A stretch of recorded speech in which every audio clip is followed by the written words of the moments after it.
everyone, and as promised, let's get in the next corporate on the show. Ashiana Housing is the one that we are tracking. The company recently announced a new group housing project in Rajasthan, where it will develop a saleable area of 11 lakh square feet. It also closed Q1 of this fiscal with steady bookings of over 430 crore rupees. Ahead of the festive season, how is demand panning out? Does the company see realizations picking up? To discuss more, Varun Gupta, the managing director of the company, is joining us now. Mr. Gupta, good morning. Thank you so much for joining us. Well, before we talk about the outlook and the booking picture going forward, let's talk about this new development agreement that you entered into. 11 lakh square feet in Rajasthan. By when do you expect to commission this project? What is the outlook on bookings from this particular project, and what kind of investments are you making here? Ma'am, we expect to launch this project in the next financial year. We are expecting good bookings here. The markets remain strong. So it's 11 lakh square foot project, 5,000 rupee price point onwards. We expect to launch the project in the next financial year. And we will be investing probably around 350 crores into the project. So your potential revenue is 550 crores. It is 550 plus. And the investment the company will be making is 350 crore rupees. Yes. And you're confident this will be launched, the whole development will be ready, and you can launch it in next year and first half, second half? So ma'am, we'll launch it probably in the second half of the next financial year.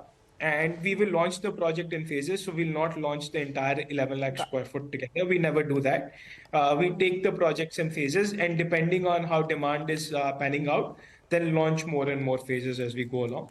So this project should be about 3 or 4 phases in this project. Okay, 3 or 4 phases for this new project.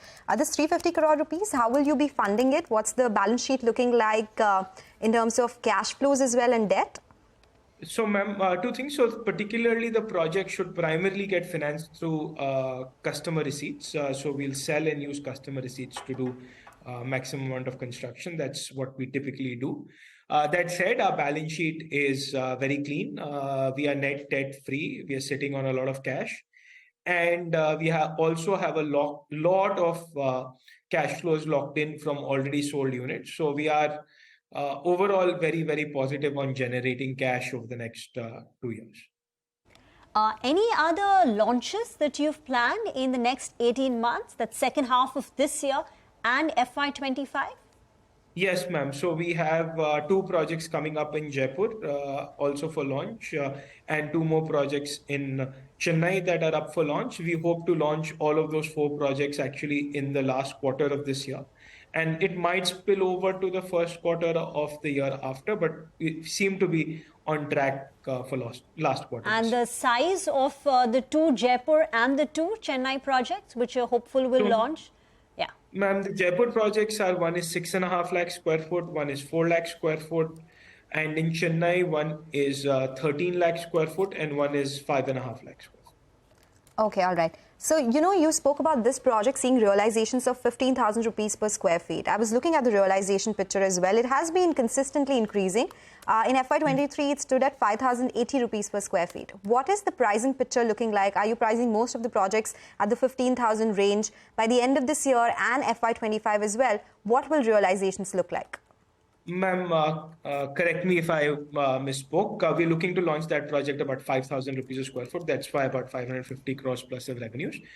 Most of our projects right now are ranging between 4,000 to 8,000 rupees a square foot, and we are averaging anywhere between 5,500 to 6,000 rupees a square foot per quarter, depending on what quarters we are looking at. And I expect that we are able to maintain that run rate and be closer to 6,000 rupees a square foot as a portfolio.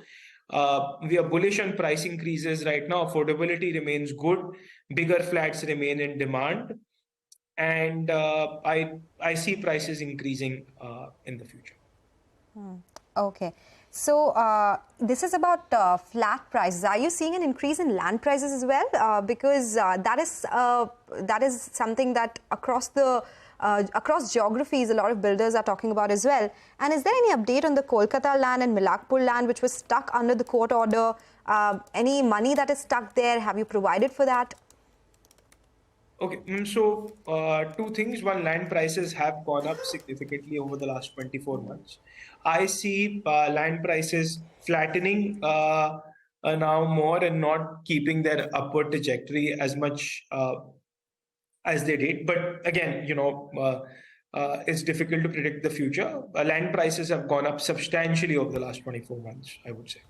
And secondly, no, on Calcutta and Milakpur, we don't have any specific updates. The amount of capital that is involved in those projects is very much insignificant from the balance sheet size of the company on the book value. And even if, let's say, Milakpur is an under government acquisition, and if the acquisition goes through and we are paid by the government, we'll get multiple folds of our investments there. So there is no reason to provide for or take any impairment in those two lands in any ways. Varun, thank you very much for joining in, and all the very best. We'll slip into a short break on that note. We'll come back, discuss market fundamentals. Jigar Mistry from Boyne Capital joins in next.